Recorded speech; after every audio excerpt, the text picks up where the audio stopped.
పారుదల పౌర సరఫరాల శాఖ మంత్రులు గౌరవనీయులు మాన్యశ్రీ మంత్రివర్యులు ఎన్ ఉత్తమ్ కుమార్ రెడ్డి గారి సహాయ సహకారాలతో, అదేవిధంగా కోదాడ శాసనసభ్యురాలు ఎన్ పద్మావతి రెడ్డి గారి సహాయ సహకారాలతో ఈ జిల్లాలో సేఫ్టీ మోకులు గీత కార్మికులకు ఎలాంటి ప్రమాదాలు జరగకుండా ప్రమాదాల నివారణ కోసం గవర్నమెంట్ ప్రతిష్టాత్మకంగా తీసుకొని ముఖ్యమంత్రి రేవంత్ రెడ్డి గారు గతంలో ప్రారంభించడం జరిగింది.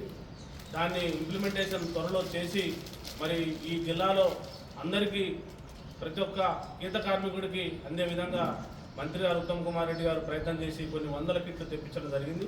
దాంట్లో భాగంగానే కోదాడ హుజూర్నగర్ నియోజకవర్గాలలో కూడా లాంఛనంగా గతంలో మంత్రి గారు ప్రారంభించడం జరిగింది. ఎమ్మెల్యే గారు పద్మావతి రెడ్డి గారు ప్రారంభించడం జరిగింది.